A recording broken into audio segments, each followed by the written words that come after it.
ನಮ್ಮ ಆಯುರ್ವೇದ ಪದ್ಧತಿ ಹಲವಾರು ರೋಗಗಳನ್ನು ಸುಲಭವಾಗಿ ನೈಸರ್ಗಿಕವಾಗಿ ಗುಣಪಡಿಸುವಂಥ ಒಂದು ಅತ್ಯುತ್ತಮ ಮಾರ್ಗವಾಗಿದೆ.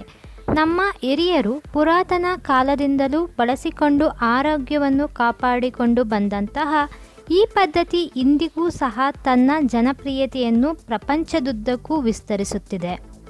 ಇವತ್ತಿನ ಈ ವಿಡಿಯೋದಲ್ಲಿ ಆಯುರ್ವೇದದಲ್ಲಿ ವಿವಿಧ ಹಣ್ಣುಗಳ ಮಹತ್ವವೇನು, ನಮ್ಮ ಹಿರಿಯರು ಯಾವ ಯಾವ ಸಮಸ್ಯೆಗೆ ಯಾವ ಯಾವ ಹಣ್ಣುಗಳನ್ನು ತಿನ್ನುತ್ತಿದ್ದರು ಹಾಗೂ ಯಾವ ಹಣ್ಣುಗಳನ್ನು ಸೇವಿಸಿ ತಮಗಿರುವ ಕಾಯಿಲೆಗಳನ್ನು ಗುಣಪಡಿಸಿಕೊಳ್ಳುತ್ತಿದ್ದರು ಎಂಬ ವಿಷಯವನ್ನು ಆಯುರ್ವೇದ ಪ್ರಕಾರ ತಿಳಿಸಿಕೊಡಲು ಇಷ್ಟಪಡುತ್ತೇನೆ.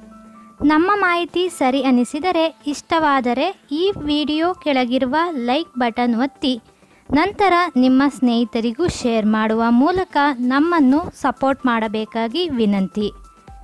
ಜೊತೆಗೆ ನೀವಿನ್ನೂ ನಮ್ಮ ಚಾನಲ್ಗೆ ಸಬ್ಸ್ಕ್ರೈಬ್ ಮಾಡಿಕೊಂಡಿಲ್ಲ ಅಂದರೆ ಸಬ್ಸ್ಕ್ರೈಬ್ ಮಾಡಿಕೊಂಡು ಪಕ್ಕದಲ್ಲಿರುವ ಬೆಲ್ ಬಟನ್ ಒತ್ತಿ.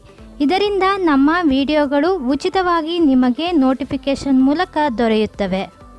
ಇನ್ನು ಇವತ್ತಿನ ಪ್ರಮುಖ ವಿಷಯ ಆರೋಗ್ಯ ರಕ್ಷಕ ಹಣ್ಣುಗಳು ಯಾವ್ಯಾವು ಅಂತ ನೋಡೋದಾದರೆ, ಫಸ್ಟ್ ಒನ್ ಶುಂಠಿ.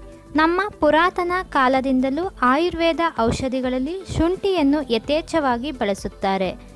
ವಿಶೇಷವಾಗಿ ಕಫ ಹಾಗೂ ಕೆಮ್ಮು ನಿವಾರಣೆಗೆ ಶುಂಠಿ ರಸ ಅಥವಾ ಶುಂಠಿ ಕಾಫಿ ಒಂದು ನೈಸರ್ಗಿಕವಾಗಿ ಬಳಸುವಂತಹ ಅತ್ಯುತ್ತಮ ಔಷಧಿ. Second one carrot.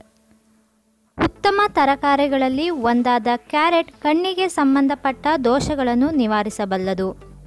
ಕಣ್ಣಿಗೆ ಸಂಬಂಧಪಟ್ಟ ಯಾವುದೇ ತೊಂದರೆಗಳಿದ್ದರೂ ಹೆಚ್ಚಾಗಿ ಕ್ಯಾರೆಟ್ ತಿನ್ನುವುದರಿಂದ ಒಳ್ಳೆ ಫಲಿತಾಂಶಗಳನ್ನು ನಿರೀಕ್ಷಣೆ ಮಾಡಬಹುದು. ಥರ್ಡ್ ಒನ್ ಮೋಸಂಬಿ ಹಣ್ಣು. ಸರಿಯಾದ ಕಾರಣಗಳಿಲ್ಲದೆ ಸುಸ್ತು ಹಾಗೂ ನಿಶಕ್ತಿಯಂಥ ತೊಂದರೆಗಳು ಮನುಷ್ಯನನ್ನು ಕಾಡುತ್ತಿದ್ದರೆ ಹೆಚ್ಚು ಮೋಸಂಬಿ ಹಣ್ಣುಗಳನ್ನು ಸೇವಿಸುವುದು ಒಳ್ಳೆಯದು. ಫೋರ್ತ್ ಒನ್ ಪುದೀನ. ಪುದೀನ ಒಂದು ನೈಸರ್ಗಿಕ ಗಿಡಮೂಲಿಕೆ.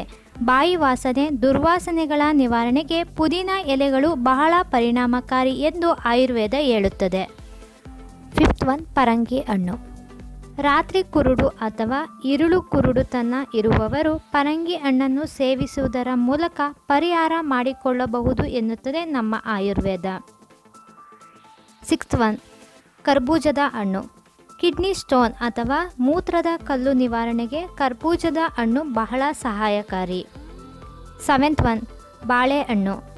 ಜೀರ್ಣಕ್ರಿಯೆ ಸಮಸ್ಯೆ ಹಾಗೂ ಸ್ನಾಯು ತೊಂದರೆಗಳಿಗೆ ನಮ್ಮ ಹಿರಿಯರು ಬಾಳೆಹಣ್ಣನ್ನು ಔಷಧಿಯಾಗಿ ಸೇವಿಸುತ್ತಿದ್ದರು ಎನ್ನುತ್ತದೆ ಆಯುರ್ವೇದ. ಏಯ್ತ್ ಒನ್ ಕಿತ್ತಳೆ ಹಣ್ಣು. ಸೌಂದರ್ಯ ವೃದ್ಧಿ ಮಾಡಲು ಯಥೇಚ್ಛವಾಗಿ ಬಳಸಲಾಗುವ ಹಣ್ಣು ಎಂದರೆ ಕಿತ್ತಳೆ ಹಣ್ಣು. ಇದು ಬಾಯಾರಿಕೆ ನಿವಾರಿಸಲು ಸಹ ಸಹಾಯ ಮಾಡುತ್ತದೆ. ನೈನ್ತ್ ಒನ್ ಸೇಬಿನ ಹಣ್ಣು. ಹೃದಯ ರೋಗ ಬರದಂತೆ ತಡೆಯಲು, ರಕ್ತದ ಸಂಚಾರ ಸುಗಮಗೊಳಿಸಲು ಬಳಸುವ ಹಣ್ಣು ಸೇಬಿನ ಹಣ್ಣು. ಟೆಂತ್ ಒನ್ ದಾಳಿಂಬೆ ಹಣ್ಣು. ಮೂತ್ರಕೋಶದ ಸಂಬಂಧಿತ ಕಾಯಿಲೆಗಳನ್ನು ನಿವಾರಿಸಲು ಸಹಾಯ ಮಾಡುತ್ತದೆ. 11th ಒನ್ ಸಪೋಟ ಹಣ್ಣು. ಈ ಹಣ್ಣು ನರ ದೌರ್ಬಲ್ಯ ನಿವಾರಣೆಗೆ ಸಹಾಯ ಮಾಡುತ್ತದೆ ಎನ್ನುತ್ತದೆ ನಮ್ಮ ಆಯುರ್ವೇದ. 12th ಒನ್ ಅನಾನಸ್. ಗಂಟಲು ಸಂಬಂಧಿತ ಕಿರಿಕಿರಿ ಹಾಗೂ ನೋವನ್ನು ನಿವಾರಿಸಲು ಸಹಾಯ ಮಾಡುತ್ತದೆ. 13th ಕಲ್ಲಂಗಡಿ ಹಣ್ಣು. ಬೊಜ್ಜು ನಿವಾರಣೆಗೆ ಸಹಾಯ ಮಾಡುತ್ತದೆ. 14th ಮಾವಿನ ಹಣ್ಣು. ಕರುಳ ಸಂಬಂಧಿ ರೋಗಗಳನ್ನು ನಿವಾರಿಸಲು ಮಾವಿನ ಹಣ್ಣು ಸಹಾಯ ಮಾಡುತ್ತದೆ. 15th ದ್ರಾಕ್ಷಿ ಹಣ್ಣು. ಶ್ವಾಸಕೋಶ ಸಂಬಂಧಿತ ಕಾಯಿಲೆಗಳನ್ನು ನಿವಾರಿಸಲು ದ್ರಾಕ್ಷಿ ಹಣ್ಣು ಸಹಾಯ ಮಾಡುತ್ತದೆ ಎನ್ನುತ್ತದೆ ನಮ್ಮ ಆಯುರ್ವೇದ. ಈ ವಿಡಿಯೋ ಉಪಯುಕ್ತ ಅನಿಸಿದಲ್ಲಿ ನಿಮ್ಮ ಸ್ನೇಹಿತರಿಗೂ ಶೇರ್ ಮಾಡಿ. ನಿಮ್ಮ ಅನಿಸಿಕೆ ಅಭಿಪ್ರಾಯಗಳನ್ನು ಕಮೆಂಟ್ ಮಾಡಿ ತಿಳಿಸಿ. Thank you.